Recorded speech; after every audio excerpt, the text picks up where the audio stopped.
Okay everyone, welcome back to another video on my channel today. In this video today we're back on Gran Turismo Sport and we're going to be doing the daily race driving the Porsche 911 RSR around the Nurburgring GP track. So it was a quick sprint race that we chose to do for the race. This is the qualifying lap that I did just before I entered the race, before I decided to do a race. It ended up I think 7th in the world, well 7th in Europe, sorry, in the top 10 stars. It wasn't the best first sector. As you can see, the Ghost was ahead, but we managed to gain a bit back on the Ghost there as it made a little mistake on my original lap. But we managed to get the last sector a little bit better than what we did on the original lap. So this is slightly faster than I've done it before. I think it was like 0.20 or something like that. It was the slightest gain on me at all best lap. There is definitely potential for me to get down to a 54.5, but it's just a case of getting that lap together. I think it will happen eventually, but I wanted to upload this race because I literally did this lap and then went into my first race. I only did one race. Luckily I only needed to do one race. It was just a case of get this lap out, and it really does show the importance of getting a good qualifying lap in though, and obviously starting the grid in the best possible position. But you see in this lap it was going reasonably well, and we're quite far up on the Ghost at this point. I think I could have pushed it a little bit harder through this chicane, but I didn't want to take any massive risks because I knew how well the lap was going so far. So you can see we attacked that curve a little bit, but not as much as I could have done. We got quite good exit speed though coming out of that corner, which probably helped us. And then this last corner, really tricky to get perfect. I probably took it a little bit too tight and had to back out a little bit before I put the throttle down. But we go over the line on a 1 minute 54.8, you can see there. And that put us into 7th position, which was really handy, as it meant when we started the race, as you can see now, we started the GR3 race in pole position. It was a 4-lap race, so we're starting in pole position, and we've got IRT, you see there, the Nismo or something like that, I can't pronounce his name, but he's in 2nd place, a very strong driver, one of the faster ones on GTSPORT. He does race a lot. I'm guessing he'd race this a lot because every time I go into a race he's nearly always in there in the GR3 classes, so I'm guessing he'd race this quite a few times. So I expected him to be quite a bit faster than us in terms of race pace, because this was my first go on it. I didn't end up doing another race because I was really happy with the result we got here. So you see the lights are out and we're going into turn 1, and one thing you notice straight away is the slipstream that 2nd place gets on this track. It's the way the gearing's done. I think the 2nd place starts in 2nd gear, you start in 1st, and you can see he's actually gone for a really daft move there. I think that was a little bit silly, that drive, and he actually knocked into me. We'll show that at the end of the race what actually happened, but we managed to keep our foot down and got the position back. And actually when we came back on, because we were coming back on the track and we had obviously the 2nd place had to make a bit of an evasive maneuver, he knocked out someone else, which was all down to him making a silly move into turn 1, which I don't think he should have done.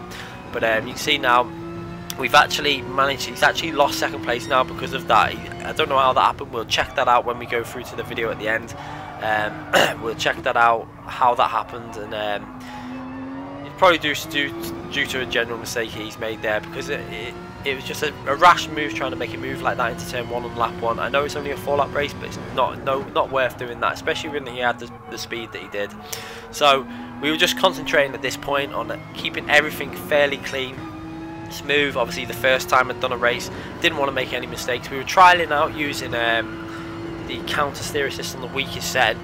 What I found with this counter steer assist is it probably would be okay on longer races when tyre wear kicks in. It might help a bit, and that's why I'm wondering when in some of these longer races with tyre wear why some people start gaining speed at the end.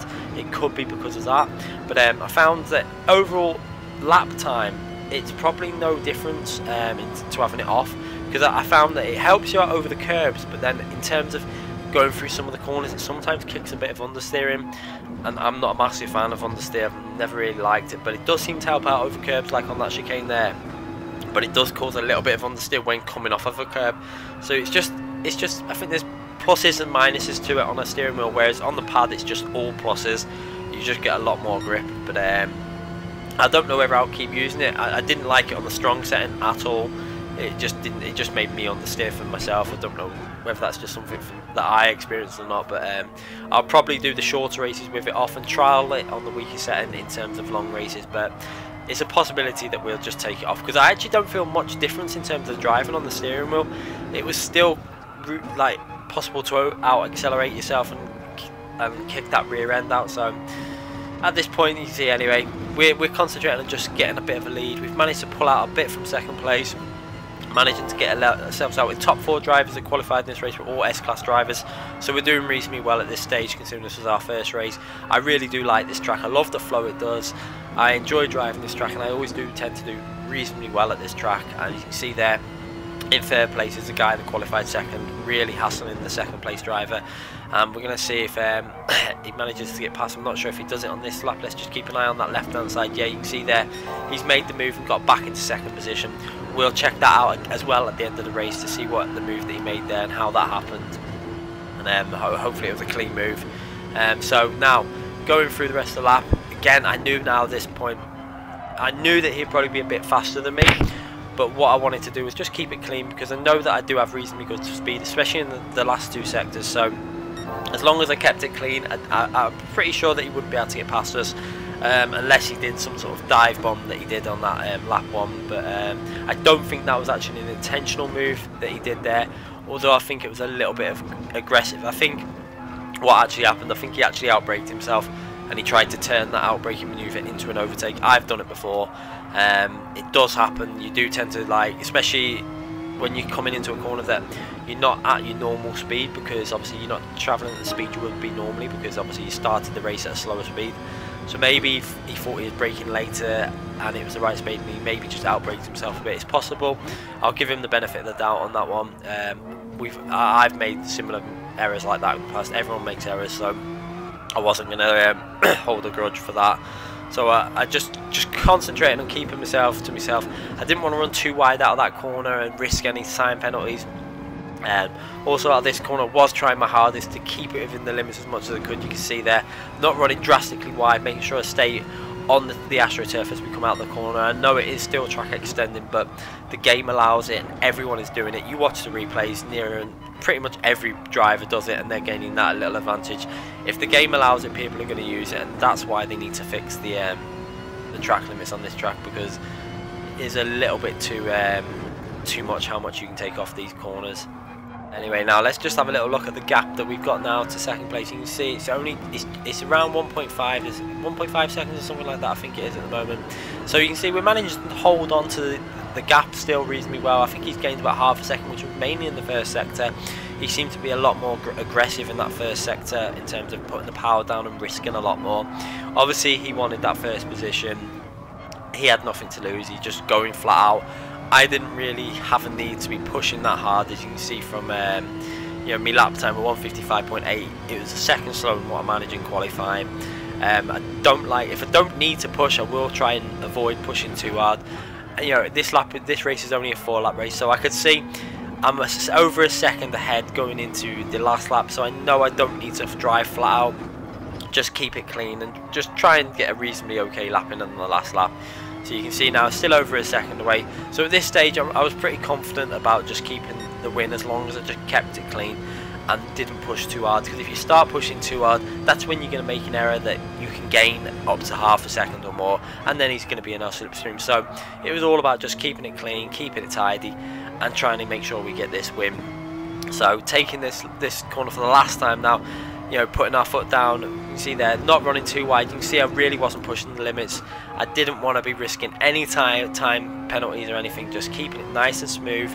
Going through this corner again for the last time. You see, just look how much of the track we're using. If you look in the mirror, I think a lot of the other drivers were using a lot more of the track than we were. You know, he's managed to gain about another 10th or so there, but through these sections I do tend to drive this pretty well now. You really do need to flick the car out on that corner and chuck it in, and it kind of gets a bit of oversteer going, which enables you to put down the power really early. It just helps you gain a little bit. As you can see, we actually gained over a 10th on him through them corners. And going into this corner, I do like to keep, again, really tight to the inside line there. It enables you to get on the power really early because there's a lot of traction on that inside line. Again, going through these corners again, you want to try and get yourself over the curb, obviously, and making sure you carry as much speed as you can through them corners. And this corner can be a real tricky corner as well. Going down into third gear, I like to get over that AstroTurf and then get on the power early to try and bring the car back over to the left hand side and then flick it back in. Again, it's in the same theory as that other corner. Getting the back end flicked in, and then you can carry more speed along this straight now. As you can see, still 1.2 seconds. We've actually gained a bit on him on this lap from that when we looked at it before. So we clearly had the speed. We're not pushing flat out. Taking this curb reasonably okay. Not too aggressive again. Making sure the car stays on the track. Nothing too wild. I didn't want to lose any time really. Last corner took it really tight again. Just taking it nice and smooth. Not risking anything. You know, didn't want to run wide and get on the gravel or nothing, and we go over the line.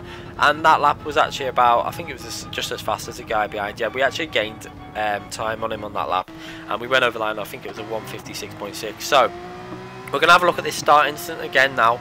You can see guy in second place. Look at the slipstream he gets. They need to do something about this at the start. It's not really fair on the person starting first that they start in a gear ahead, and then he brakes. And I think what he's done there is outbraked himself and just used me as a brake basically. But when I've come back on the track, obviously it's made him panic a bit, and I think he might have knocked someone off there. But you see I ran really wide out of that corner, and that was mainly to make sure that I was worried if he would try and dive on me again. But look how he was starting to lose the rear. Maybe he got a bit annoyed and was getting a bit angry at himself and stuff. And I hope he wasn't angry at me, because I don't feel like I did anything wrong there. I was in the lead. That was his problem for making that move. But again, we're going to have a little look at the move he made. It was a nice tidy move, I think it was. Going into the hairpin, he sees that this guy in front of him hasn't got the most speed out of anyone. The guy runs really wide into that corner, and that's where the grip is not. That's why the inside line is better. There's more grip there. He takes a tight line, gets the move done, and we look behind, and he's got a nice clean overtake done. And that was it. That was the race won by ourselves pretty much after that point, because the gap was too long. And I think we had more speed if we needed to do it anyway. So the victory was ours. And I'll leave you guys with the end screen, with the end positions. Hope you enjoyed the video, and we'll be back with more very soon. Don't forget to give this video a like and thumbs up, and make sure you subscribe if you haven't already.